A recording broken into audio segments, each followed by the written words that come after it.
All right. RAADfest is heating up. So I want to introduce our keynote speaker for tonight. This guy's a rock star.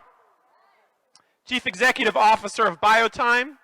He's focused on his academic and business career on the application of developmental biology to age-related degenerative disease. He's going to speak on telomeres, stem cells, and ITR, redefining human aging. Please welcome Dr. Mike West.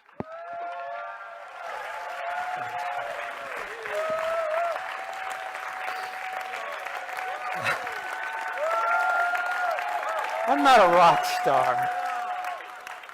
I was telling Bill Falloon, we both played in a rock and roll group years ago, but I can't play anymore. I've forgotten how. Thanks, everyone. What a friendly audience. Wow. It's, Aubrey DeGray's here. We both speak at a lot of scientific meetings, and we're always getting critical questions and criticisms about, the work we do in gerontology, and then I feel like we're all a kindred spirit here. The talk, there's been some discussion here already about attacking the problem of human aging and death. And I just thought, standing here waiting to speak, I'd share maybe quickly a little personal experience. Years ago, 1980, have any of you ever had an experience that transformed your life? 1980 for me. So I was eating a hamburger at this place in my hometown in Michigan, across the street from our hometown cemetery. And all of a sudden, I don't know, it's kind of like the Buddha's experience. I suddenly woke up and I saw the graves of all my friends and loved ones there with the year and the date that they died. It was like I saw the sun rise on that day. And I said, that ain't gonna happen. And I didn't know how we could ever accomplish such a thing. But I decided to devote the rest of my life to trying to solve this really significant problem of human mortality. And gosh, like I said, it's a friendly audience. Thank you. I don't have to try to justify the importance of that vision. So I'm going to tell you about the last 37 years. In fact, I'm going to go back even before that and give a little bit of historical perspective on this science. I'm doing that in the context of a company called Ajax Therapeutics. It's a subsidiary of Biotime that you heard about. And so Biotime is a public company, and so I have to show this statement that you should not invest in our company, but if you do, you should look at the Securities and Exchange information for more detailed information about the company. I have a thesis that I'm going to lay out here tonight, that the only way we can do something profound about the biology of aging is to follow one path. And I'm going to lay that out for you, that thesis tonight. So what is that path? Well, it's right in front of our eyes. What you're seeing here is a picture of a mom and her daughter and her daughter's daughter and her daughter's daughter's daughter. This is the cycle of life. Did any of you remember the TV show Ben Casey, and they'd say, really profoundly, man, woman, birth, death, infinity? There's an immortal substratum of life. And I'm going to lay out to you about the biology tonight. The only path to really significantly intervene in human aging has to follow this path. There's really scientifically no other way. There's lots of technologies that will be brought to fore to fight the problems of aging and death, but it has to include this. That's my thesis. I'd be happy to debate it with you. But it's such a friendly audience, it's hard to start a debate. How does that work? We're made of a lineage of cells. You and I, we're all made of a bunch of cells. All the cells in our body have no dead ancestors. Isn't that bizarre? I was in a science meeting once at Cold Spring Harbor Laboratory, where Jim Watson, the DNA thing was, and so on. And one of the, I won't name his name, but one of a very significant scientist heard me say that. He says, no, wait a minute, that's not true. That can't be true. Wait a minute. Well, I guess it is true. It has to be true. Cells don't come from nothing. The cells in our body will die for the first time in billions of years in the death of you and me. that should tell you that there's some really interesting biology at work here. And I'm going to lay out for you what that biology is. Let me start with this. What you're seeing here is what the ancient world saw. This is actually my daughter, acting as an actress, planting some seeds. The ancient world, after the Ice Age, planting seeds, and they noticed, you bury these seeds in the ground. It's like burying a human in the ground. But in the spring, new life comes forth. This was the basis of these ancient mystery religions, which much of the world's religions are based on today. They looked for that immortal renewal of life in springtime as a basis for hope that somehow the gods would share that immortal renewal with you and me. So here you see the face of Osiris. You notice it's green? That's because Osiris, this ancient god of resurrection and immortality in the Egyptian religion, was the personification of that concept. Immortal renewal. The sun keeps rising, the moon keeps going through its phases, and they put it in the face of a deity, Osiris. Now, the counterpart of Osiris, I'm going somewhere with this, by the way. It's not just a history lesson. So the counterpart of Osiris, this idea of germination of new life in spring, was his wife, Isis. Osiris was killed. It's a long story. But Isis, you notice this thing she's got her hands on? This is what we're doing. She took a strand of rope which had a beginning and end and turned it into a circle. That's the infinity sign. That's the Egyptian symbol of humans reaching into the realm of the gods of the immortal and bringing it to our loved ones. She caused the resurrection of Osiris, in myth, of course. But it was based on real observation. Life keeps going. It's just you and me that don't keep going. So, here's an ancient Diodorus of Siculus wrote about Isis, and here in Greek, I'm pointing out, she had the Athanasius pharmakon. For those of you who know Greek, the immortality drug. That's what they called it, the bread of Osiris. And in the mystery religions, this bread that you ate that gave you immortality was somehow trying to consume that immortal renewal. That's the best they could do. They didn't have molecular biology. They didn't have DNA sequencing technologies and nothing. This was the best they could do. But they had the same vision. The ancient Egyptians, some people think that they loved death. No, they loved life. Just everything you heard here earlier this evening, that's what this ancient Egyptian culture was seeking, the same darn thing. So, to try to summarize this, and this will be my segue into the science. The ancient religions, the mystery religions in particular, and here I'm showing you Demeter and Dionysus, but kind of the Greek counterparts to the Egyptian gods. There's this realm of the immortal, and they hoped that the gods would somehow share that through this pharmakon, Athanasius, or the drug of immortality. Okay, now I'm going to fast forward all the way to the 1800s, try to get into the present and then the future. Well, the 1800s, these German scientists were working. Johannes Müller and his students, two of which were Schleiden and Schwann on the lower left. These were the people who discovered that we're made of cells. Oh my gosh. We're not just a body that's made of proteins and DNA and things, that we're actually trillions of little cells glued together like bricks in a wall. They're the ones that figured this out. The one on the right, Rudolf Virchow, is usually credited with recognizing that cells don't come into being out of nothing. Cells come from cells. A cell replicates into two into four. Why is that important? Why am I telling you all this? Now we have the dawn of the theory of evolution and Darwin. And Darwin was trying to figure out, how does all this work? You know, animals are evolving over millions of years. How is this happening? He tried to sketch out in the top there how we could inherit information from our parents and how it could be changed.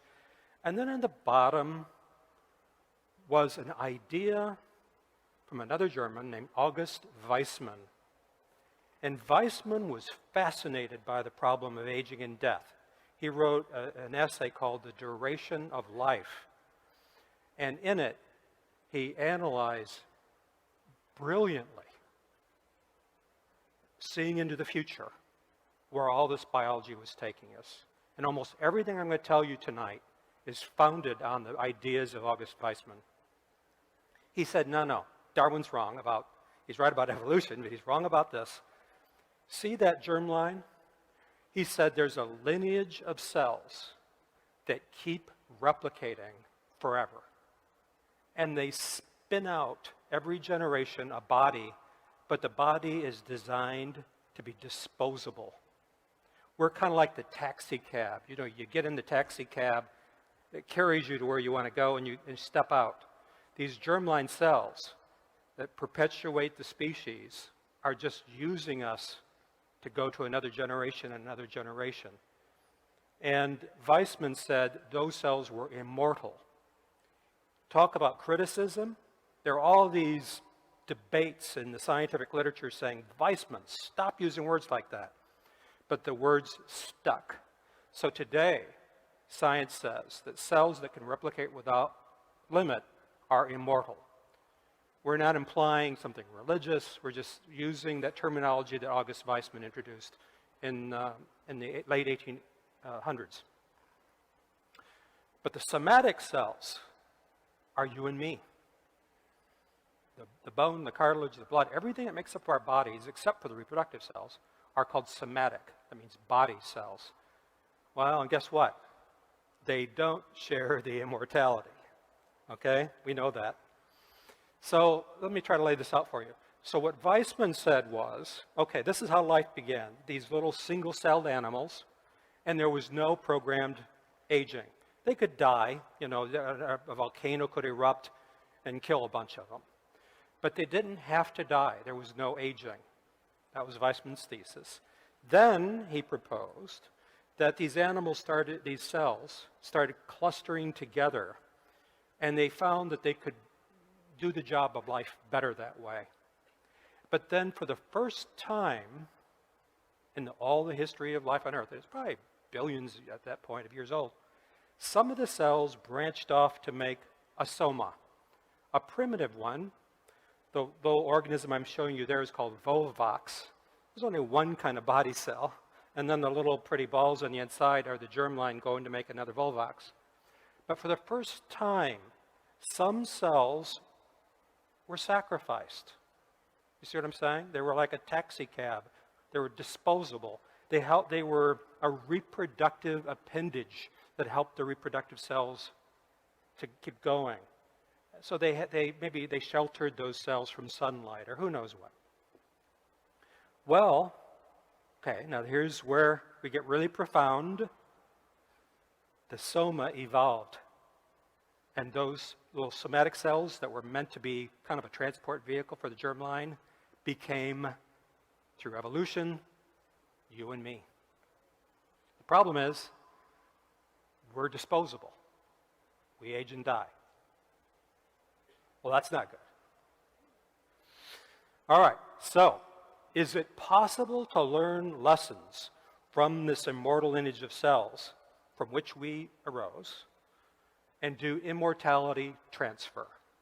Can we take, using modern technologies, DNA technologies, can we learn how these immortal cells are immortal and how they differ from cells in the body? Can we transfer that immortality into the body? That's the theme of the talk I'm giving you this evening. Well,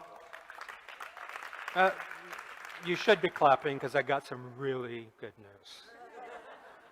You know, I don't like giving people false hope, and I won't. But there's real hope.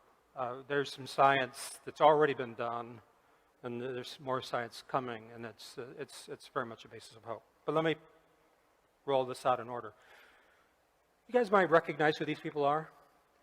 Two people, Alexis Carrel on the left, first American to win the Nobel Prize in Medicine, and Charles Lindbergh, the guy that flew across the Atlantic. There's a book about this called The Immortalists. About 100 years ago, they were trying to work on this very problem. And it's an amazing story. You ought to read about it. What they were trying to find was this clockwork mechanism. How do cells, Carrel was one of the first to culture cells in the laboratory, and Lindbergh tried to use his mechanical skills and engineering skills to use those culture methods to find a way to make people immortal. It's a long story. I wish I had more time to tell you about it. What became clear to me when I began my research now 37 years ago was there was a basis to believe that using modern DNA technologies, we could uncover these mechanisms that Carrel and Lindbergh failed to find. And one of the reasons that I was encouraged to begin this search was these unfortunate diseases that happen to people, like the little boy on the right, that's called progeria, or Hutchinson-Gilford syndrome. They age and die in their teens, so typically will die of like heart disease at 12 or 13 years of age, and they have normal cholesterol, and they're not eating too many steaks, and they don't have a type A personality. They have premature aging, and it's in their DNA. Gray hair, wrinkled skin, senile lentigo, the liver spots in your skin. There's biology here that can be found, mechanisms that could be understood. So with modern DNA technologies, where I began was working with Dr. Leonard Hayflick's model. Some of you heard of the Hayflick limit. So the cells in our body, these somatic cells, Weissman proposed all the way back in the 1880s that one of the problems they had was they had a finite capacity to replicate. And that was kind of forgotten, largely because of the work of Carrel. But Hayflick came along, he was making these vaccines, and he noticed that human cells stopped dividing. And they stopped dividing at a certain number of doublings. And using that as a model, that's where I began my career, we began studying this. So on the left are normal young cells, human cells, and on the right, that's what they look like when they're very old. They slow down and they get big. Sound familiar? Right. So this is what we look at. We call it the Hayflick curve, the Hayflick phenomenon. So they start out growing, and then you see that phase 3 senescence. Now, one important clue, cells can immortalize naturally. The bad news is they do that in the course of cancer. So cancer cells, malignant cancer cells, are almost always immortal. Is that a problem? Yeah, well, it kind of is. And that is the yin and yang of the biology I'm going to be telling you about tonight. But the fact that they could immortalize suggested that, again, there are mechanisms that could be figured out here. Some people would say aging is entropy, you know? It's the second law of thermodynamics. It's cars fall apart, everything falls apart. That's what's going on in human aging, right? Well, no, it's not. The second law doesn't apply to this. We're not a closed system, to use physics talk. And as I said, the cells in our body have been proliferating for billions of years prior to us. Life has solved this problem. This is not the problem, the biology of aging. What is the problem? Why do cells in the body stop dividing? In the late 1980s, I saw this published by Howard Cook in the Cold Spring Harbor Symposium, and he showed this dichotomy. This is right from his paper, of the germline and somatic cells. Something you could look at that and say, well, Mike, that's what you're talking about, right? You know what this is? This is the length of the DNA on the ends of the DNA strands, called telomeres. It's called telomere shortening.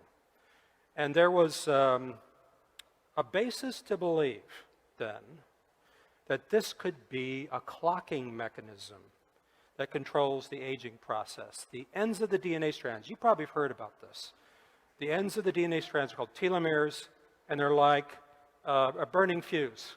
And so as cells replicate, the telomeres get shorter in somatic cells, and they set off this like little cellular explosion. It's a little cellular time bomb in our bodies. Well, so when we began to be able to measure telomeres in human cells. Sure enough, you can see them shortening as cells divide. And the germline, if some of you older males, you can still father a child at an advanced age and the baby's still born young. And that's because our reproductive cells have telomerase that keeps that clock wound at the beginning of life. And so babies are always born young. So here was the first evidence that there was a mechanism behind this dichotomy. And so some of us, and Bill Andrews is here, who's part of the original Geron team, we went after to try to clone the telomerase gene. It was hard. It was tough. It took years. It took tens of millions of dollars, and we got it. We found it. And I'll be darned, well, that's 20 years ago. And I'll tell you another fun story since I'm among friends.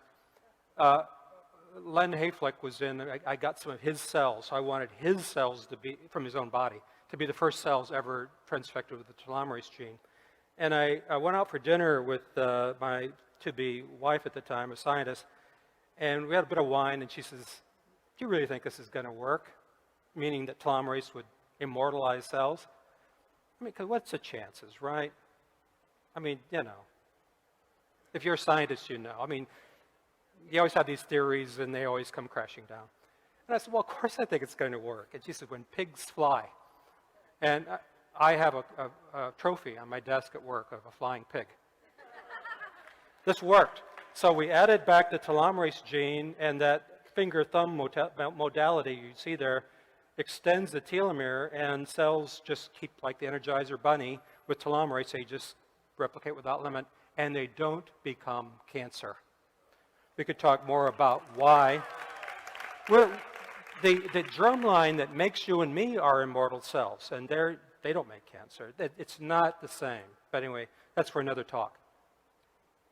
Well, in whenever that was, a long time ago, I was thinking about how we could use, I guess it was 95 or so, how we could use the telomerase gene, and I started thinking, you know what, if we could get these master stem cells from the body, we could potentially telomerize them. And so the idea was these embryonic stem cells, we could add the telomerase gene as you see there, and then these cells could branch out to make any cell type in the human body, and we could make them all immortal. Do you hear what I'm saying? Yeah. Right. We could make immortal skin cells and immortal bone cells, and wow, that would be cool. So we went after the human embryonic stem cell, set up several collaborations, and we got those. And while we really felt that we were starting to find this way out of the labyrinth, we're starting to learn the lessons of the germline. But wait, there's more to come. So these are these infamous cells, I should maybe not say that word, these powerful, wonderful cells. This is, what you're looking at here, is the immortal human germline. This is it. These cells could make millions of people for millions of years. They're right from the germline. They have this, they don't age. They replicate without limit. That's part of the power of the platform that we're using in our company, in our family of companies. We're using these cells to make young cells of all kinds for age-related diseases to repair the body the way you would repair an old car, So these cells can branch out. It's the first time any such cell has ever been found in the history of medicine. They can branch out into all the cell types of the body. They recapitulate the development of the human in the laboratory dish, and they can be used to make any and all of the cellular building blocks of the human body. It's sort of like a parts supply store for the human body, something we've never had in the history of medicine. My dad died of a heart attack, loss of heart muscle. Sorry, you're out of luck. And now we can make beating heart muscle, young beating heart muscle, forever to repair the problems of aging. It's really an amazing platform. So then along came Dolly. Sounds like a song or something. Then along came Dolly, the sheep, the cloned sheep. And there was a debate amongst some of us. If you took a cell from the soma, an aged somatic cell, maybe a 100-year-old person, and you put it back into an egg cell, would the clone be born young or would it be born old? I was of the opinion that it would be born young, that egg cell could be a cellular time machine that could transport an aged cell back to the beginning of life and make young cells of any kind identical to you. That's scientific reality now. It's not so it actually panned out that way. So we don't use it anymore. There's new improved techniques, but this is what we were doing back, as you see, around the year 2000. So here's an egg cell. You remove its DNA, and then here's a somatic cell, and it can be from a 100-year-old person, 120-year-old person. You put it into that little, that big, actually, egg cell, and it acts, like I said, as a time machine, taking the cell that was maybe a skin cell. Dolly was a breast epithelial cell. You know that, right? They named her after Dolly Parton. And the skin cell will go say, okay, reformat like a disc, reformat it to the beginning of life, and it resets telomere length back to the beginning of life. So here's a paper we published around the year 2000 in Science, and we showed that senescent cells can be reprogrammed, and they actually have a longer lifespan than the original cell. So we could actually make cloned animals that are younger than young, that would have a longer lifespan. But our vision was to use it in medicine to make young cells identical to you that you had when you were born, to repair any of the problems of aging. And today this can be done far less problematically and with far less controversy than the cloning technologies was. So this is called, I call analytical reprogramming or induced pluripotency. And so here you can see human cells and the reversal, if you see that telomere plot on the right, maybe you guys are used to looking at telomere plots, some of you are, a reversal of cellular aging back to the beginning of life. What we had done, we'd taken cells from the mortal soma back to immortality. That was cool, right? Is that cool or what? And they have a longer lifespan than, we can show that we reset cell lifespan. You guys, this is really cool. This is really real science, and it will play a major role in the future. In coming decades, this kind of technology will allow us to do things like I could have done with my father. I wish I could have done with my father, is give him young heart muscle to repair that which he had lost in a heart attack.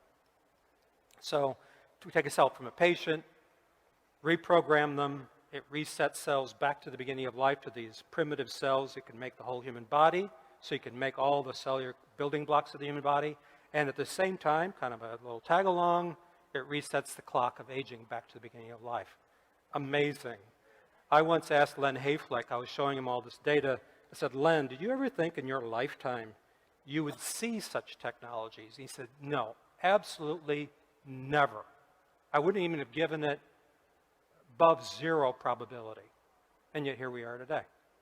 Oh, and it's an important point. It's an important point because it shows you that biology is full of surprises. And the reason I started tonight saying you're made of cells that have no dead ancestors, it should tell us that life is essentially immortal. Unfortunately, it's just not you and me that's immortal. But there's an immortal substratum to life, and medicine can study it and apply it. Now, so we're applying it. And I'm going to quickly go over just a few of these slides to give you examples. In the aging retina, there's aging of these cells called retinal pigment epithelial cells. It causes macular degeneration. I bet a lot of you people either have it or know people who do. And we can make these young cells, and we're transplanting them currently into patients at Biotime for age-related macular degeneration.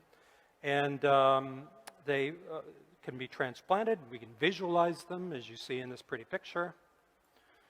And we're seeing some good results. Those trials are being done currently in Israel, in Jerusalem, at Hadassah Hospital. Here's another one. I was at the grocery store line, and waiting, and you see all the magazines. And I noticed, you know what? Every magazine cover was about weight loss. Every single one. Maybe not National Enquirer. They didn't have it, I guess. Yeah, but every one of them was. And I thought, this is a big thing. Well, what can we do about obesity and type 2 diabetes? As you get older, you start gaining weight in the wrong places and your metabolism changes. Well, a little bit of good news there as well. There's a natural balance here. As you guys know, if you take in less caloric intake and you do more exercise, it can kind of correct that balance a bit. But part of the problem is that there's a shift in cells that regulate metabolism. We all know about white fat. That's the fat that you don't like.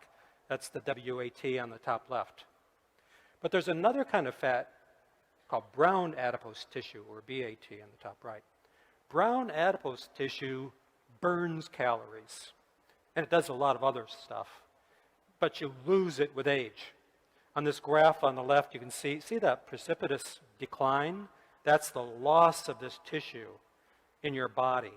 And so it throws these cells are like a furnace. They soak up sugar out of your blood, and they burn calories. And so when you lose that tissue, it's believed it throws that balance off, and you start becoming more diabetic with all the complications of diabetes. You start gaining weight.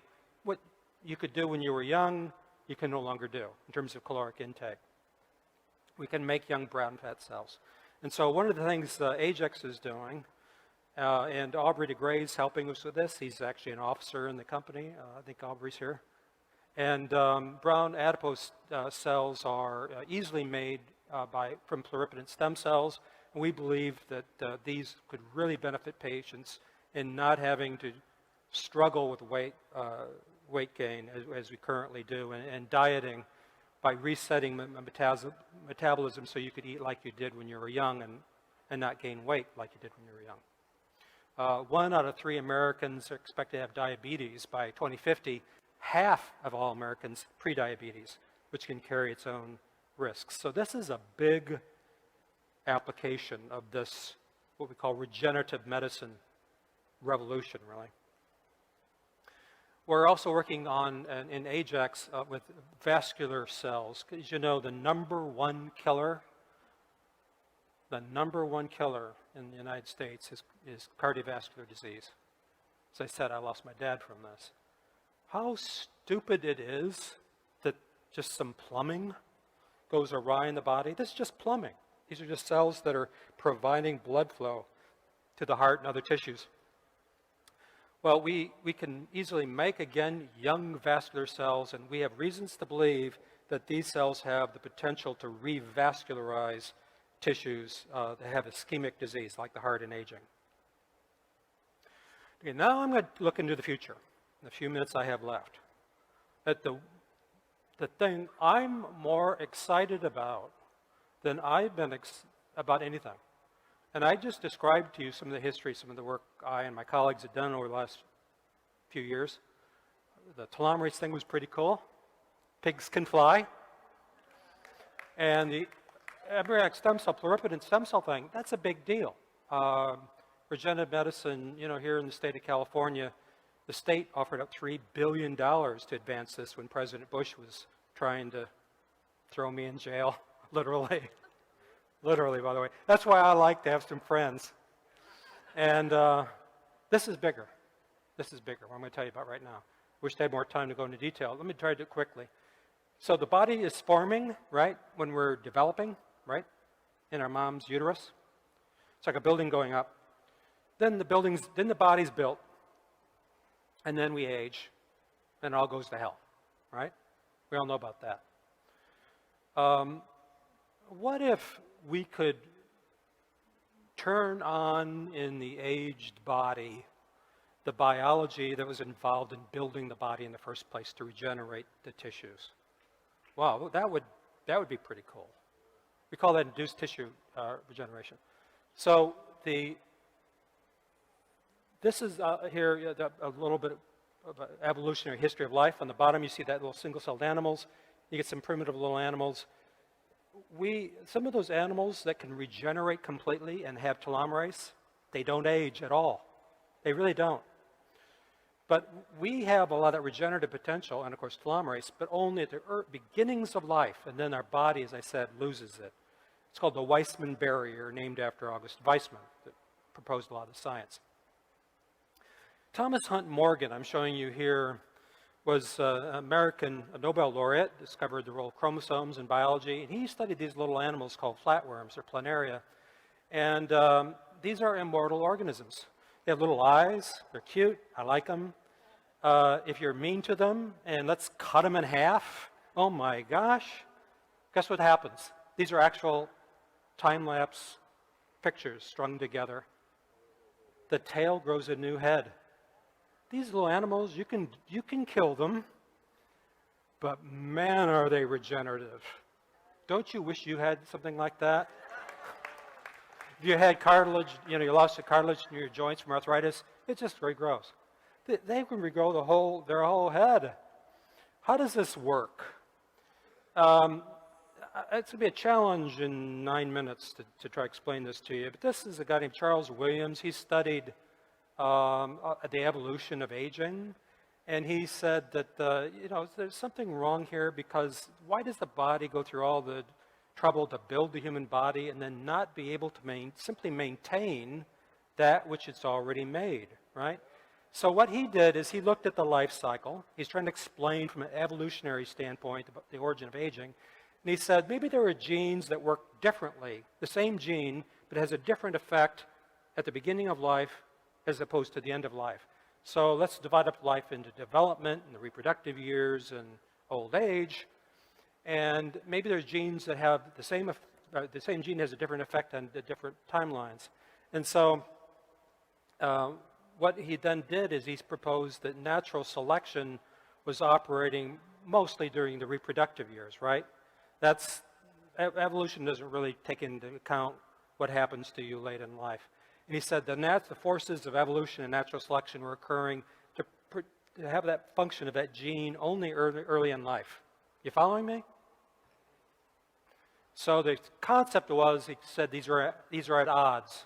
Nature is trying to select for something that benefit you in reproducing, but maybe it will have a detrimental effect, and that's going to rob you of the immortality of the germline. That is what's going on. That's a window to what's going on in human aging. And so telomerase is the immortalizing gene. It's turned off early in life. The benefit early in life is it helps prevent cancer, because there is a cancer connection. But the downside is, oops, your somatic cells are going to age and you're going to die. You can't live forever if your cells stop dividing. I'm sorry, it's just not possible. But what if, and so I've told you the telomerase story. What if there was something else? What if there were genes involved in this regeneration of the flatworm, and those are turned off to prevent cancer? This is very early development human skin.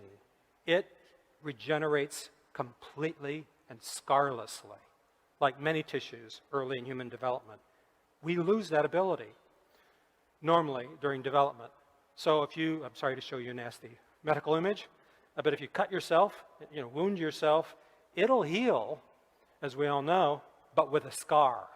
And the same is true for your heart or your brain. If you have a stroke, it makes a brain scar, a glial scar. So heart attacks, whatever, the body can no longer regenerate. Well, we think it's possible to unlock this. With pluripotent stem cells at the very beginning of life, we have the tools to unlock that regenerative potential of the flatworm in you and me. And so we are studying these genes. This is an example of one of those genes. Maybe you can see it turning on during development. And I won't bore you all with science, except to say, on the right is an image of a very badly injured joint, and at the bottom you can see the joint regenerating. And that's a reflection that we believe of the fact that we can understand regeneration and find ways to regenerate tissues in aging. This is important because we have a problem. not just us as individuals, but as a society. Look at that. That's the age wave. This is from the U.S. Bureau of the Census. This is the 76 million American tsunami from all those soldiers that, love forlorn soldiers that came back and made babies.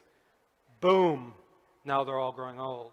And the people who study the economic impact on the United States and many countries around the world say, sorry guys, you hear people talk about it all the time. Not just about, Obamacare or whatever, but about entitlements. Our country, you guys, our society can't pay for all the healthcare needs of this age wave. The problem is 80% of it's due to chronic disease, and aging's full of chronic diseases. 92% of aged people have at least one chronic disease, soaking up huge expenditures, healthcare expenditures. 77% of aged people have 2 or more simultaneously chronic diseases. So I would say not only is this important if you value life and the life of the people you care for, these technologies are important for society as a whole, because we're going to bust the bank. This isn't an exaggeration. Look up the CBO, the Congressional Budget Office projections in 2017. They're all over this issue. They say we got a terrible problem with this age wave. So 76 million boomers. What a tsunami of healthcare costs.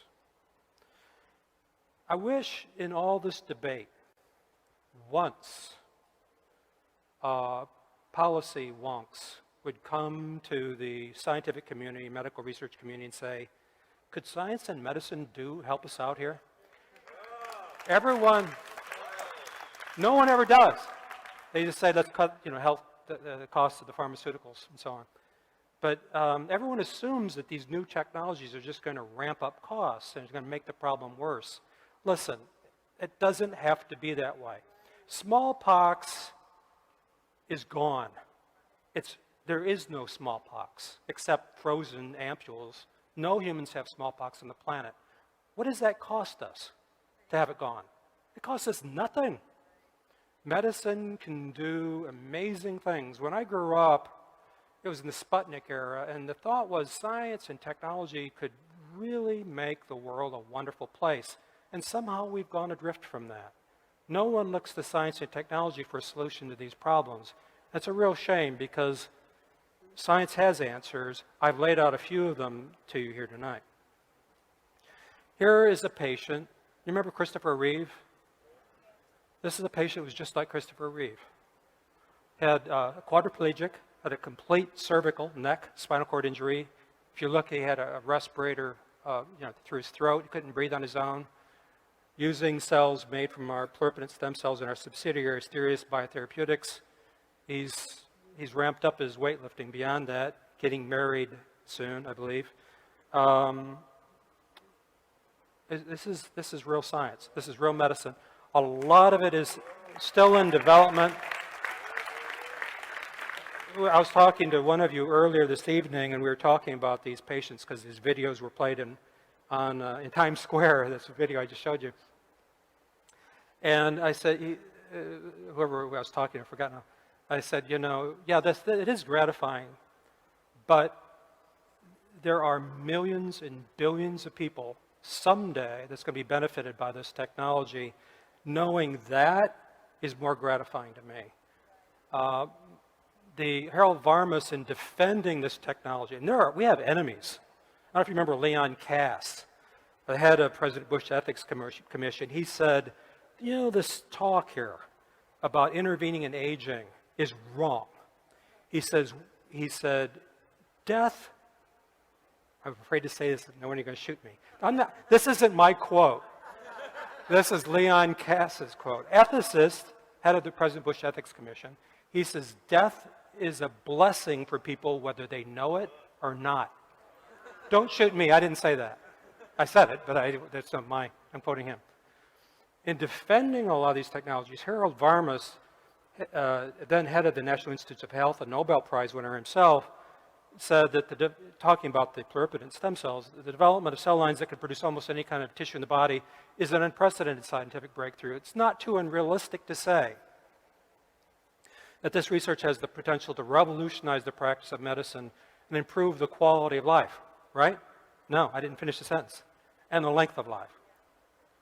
This is not a gerontologist speaking. This is not a person here at this RAADfest festival. This is the ex-head of the National Institutes of Health and a Nobel Prize-winning scientist. So I'm asking all of you, but I guess I don't need to. I looked at this. This is in New York, of course, to tribute to John Lennon. I thought for sure this is, I'm aging. I'm an aging researcher. It says imagine. And I ask all of you to, with me, to imagine what kind of future we could create with all these technologies. For those of you who are interested in what I talked about tonight, I just tonight, timed on purpose with the RAADfest festival, uploaded to YouTube a series of videos. And it's 5 videos, and it's a basis of a manifesto for immortalism. I hesitate to use that word. It's a word aging researchers never use. It's called Back to Immortality, and I invite all of you to watch them. And thank you very much. I'd be happy to take questions.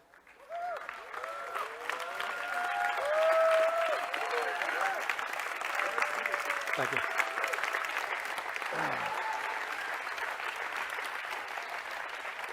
Fantastic. Yeah. I'm here to read questions. Oh, okay. You have some already. And my first question is, when will I not need these anymore? What? Also It's called LASIK. It's called LASIK. You know, get it done. Yeah, there you go. I'm afraid. Anyway, let's not go on that. Just to remind you guys, you can ask questions through the RAADfest app. Go to the schedule button, then click on session, then click on live Q&A. So we have a few questions here. I almost don't need these glasses, but I do. Okay, to the best of your knowledge, which of the current anti-aging technologies are closest to bring some real results to life extension versus cosmetic results? Yeah, that's a good question. You know, let all flowers bloom, right? I like, one of the fun things I do in my spare time is I like collect fossils and things, and so I peruse eBay, and one night, late at night, there was no interesting fossils to buy or anything, so I typed in, aging or immortality or something on eBay, and I saw like 10,000 hits, and they're all anti-aging skin creams. Yeah. And I really don't believe in the majority of these, at least. There's and let me just say something else. It's important to say. The whole history, and I talk about this a bit in these 5 videos I put up on YouTube. They're each about an hour long. Whenever you have people confronting this problem of aging and death, you have the charlatan, you have the person who's trying to cash in on this. It's always been that way. Then I won't get into all the history of this, but even today there is. And beware, buyer beware. There are a host of anti-aging stem cell clinics, and I'll be darned if I know what they do. And but your question is more to the point. There's we were talking earlier, some of us, about rapamycin and all these different things. What do I think has the greatest potential? What I've talked about tonight, quite sincerely, because extending human lifespan is great. Adding life to years and years to life, adding 5 years, 10 years. But the vision I had, 1980, I started out my talk tonight talking about, is death is unacceptable. And this is, the biology I described to you tonight is a scientific basis for the immortal renewal of life. And so I would have to put that as number one, not just because it's my area of study, but just quite sincerely, I'd have to say that. Super. So can you comment on, does telomerase have a bearing on the risk of cancer? Yeah, it's a very good question. There's been an ongoing debate about this for years. We know that telomerase doesn't cause cancer. We know that because we're made of immortal cells, I showed you. We were born from them. We're not a tumor. But I also suggested that the best understanding we have, and I hope you understood this antagonistic pleiotropy thing. I hesitated to show it because it opens a big can of worms, you know, all the science and all the evolutionary theory and everything else. But the concept is that evolution selected for aging because it benefited us early in life at the expense of late in life, because some saber-toothed tiger in ancient times would have eaten us by now, right? So that's just how we evolved. So there probably is a benefit to repressing telomerase early in life, but it's not good for old age. It does. We used to say it this way: telomerase is not an oncogene. It doesn't cause cancer. That's about the best I can do in a short period of time. Mm-hmm. Let's see here. Which, I guess they're asking which application is going to hit the market first in terms of which, I guess, piece of bodily functionality is going to most likely be improved soonest? Yeah, that's hard. It was hard to predict. The regenerating the retina, the real culprit in the loss of vision and aging are those cells. Those RPE cells are called. We can make young replacement ones. They're in clinical trials. You know, they're a handful of years away from being approved, not decades. So that will, of the things I talked about tonight, you know, that could be the first product available. Yeah. It's a big problem.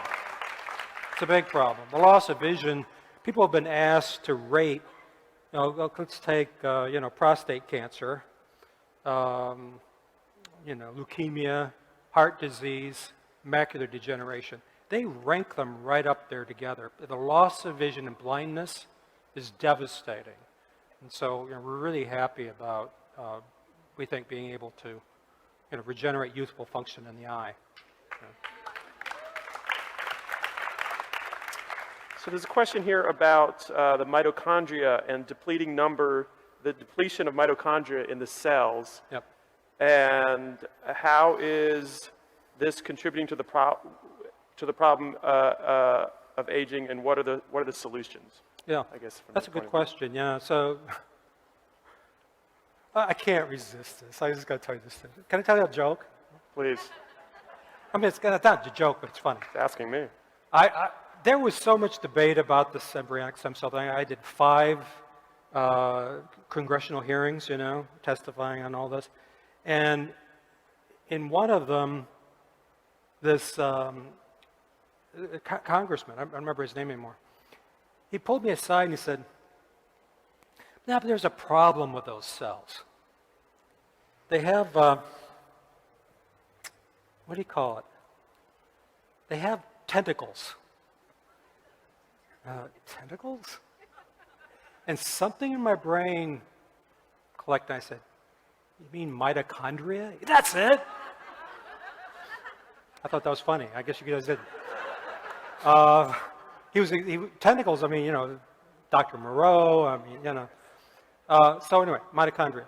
So, right, they're the batteries of a cell in a sense, right? I mean, they're the reason we have to breathe air and have oxygen. They generate energy. And there's changes with them with age. How big of a problem is it? What do we do about it? Well, it's really hard in a short sound bite, especially after I took half the time with a joke. It wasn't so funny after all. We believe it's tied in with this biology of regeneration. The gene I showed you there, that was an example of a gene that changes during this regeneration. The turning off of regeneration is a gene involved in regulating mitochondrial function. That's about the best I can do in 5 minutes, sorry. Okay. And so moving from mitochondria to aging of the brain. Okay.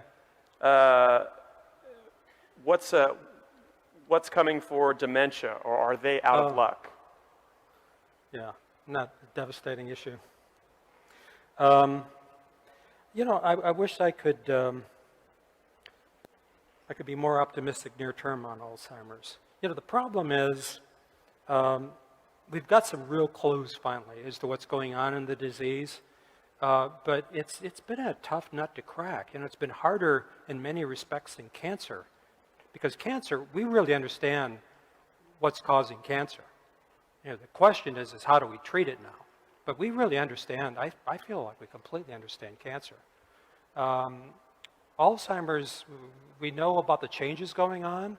There's still really not a absolute consensus and a firm understanding as, you know, where the culprits are. We've got smoking guns. There are genes we know are close to being the central process. But we still don't have a really good target to go after in Alzheimer's.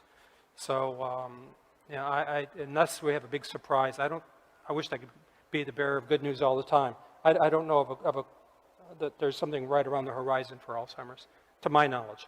Correct me if I'm wrong, any of you. Okay. So here's a stem cells question. Do we need to bank our stem cells? No. For later? I gave my answer, no.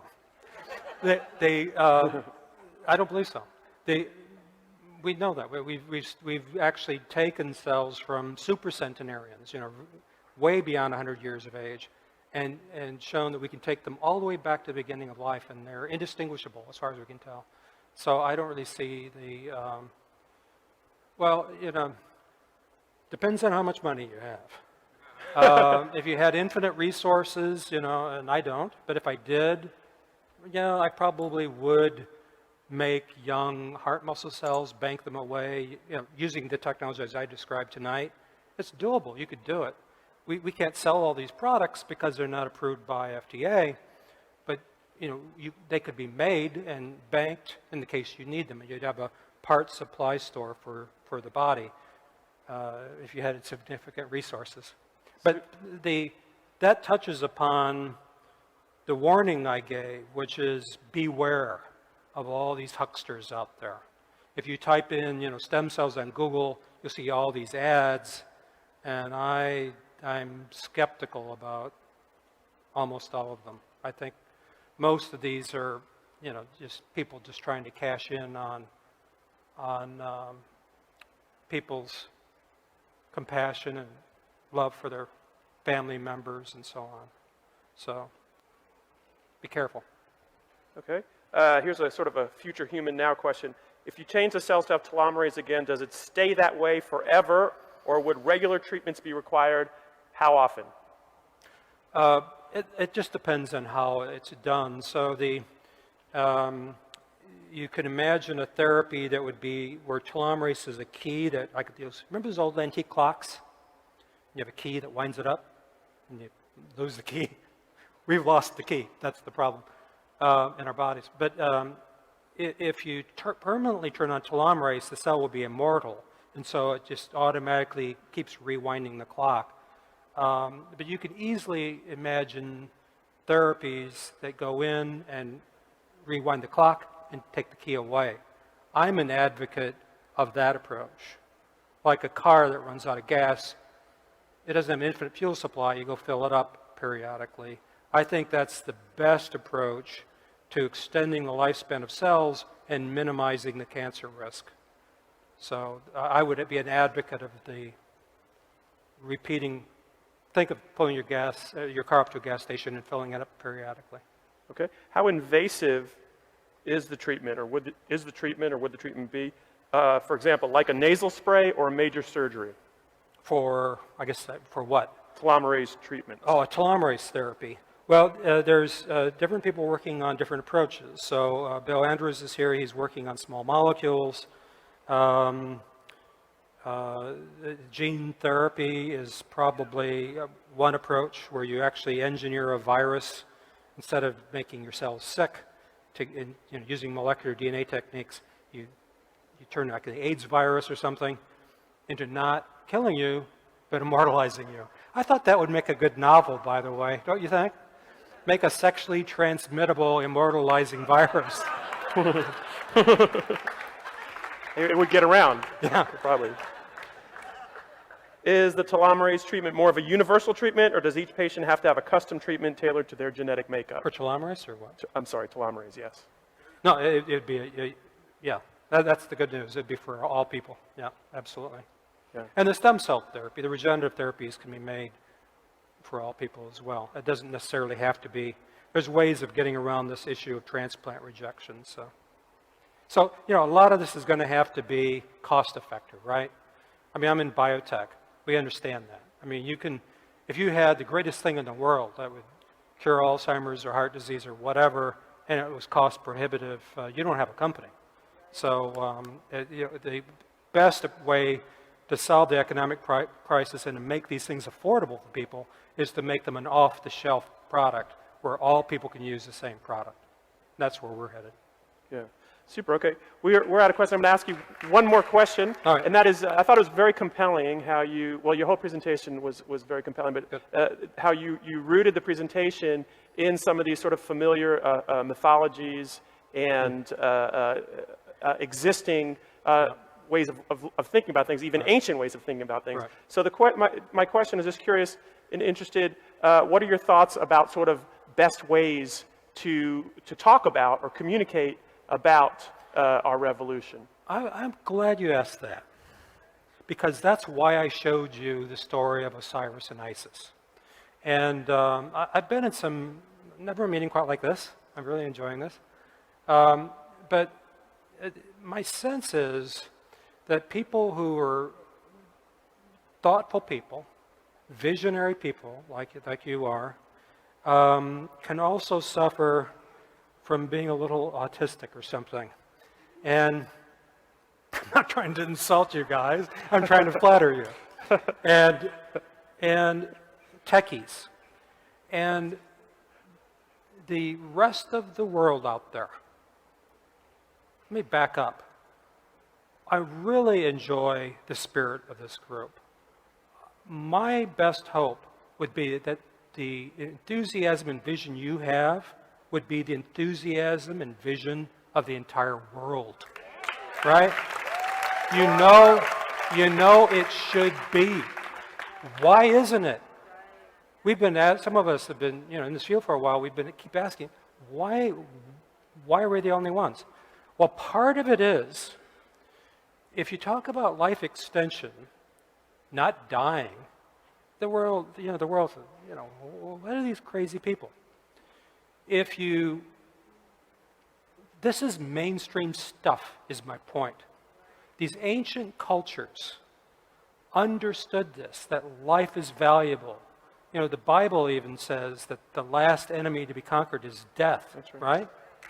And this is a very old idea and an accepted idea. How we get there, there's differences of opinion. But one thing that could unite the world is this theme, the very ancient theme, of love conquering death. Remember I showed you Isis, out of love for her husband, she took that rope that had a beginning and an end, and she made the infinity sign that you see behind you, what they called the Shen ring. And that theme, the world can unite behind, because most people understand the need to have technologies that can extend lifespan for their loved ones. And so that's the theme. I think that's the secret to getting the world to buy into these technologies, and that's why I started out as I did. Thank you so much. Fantastic. Thank you. Thank you.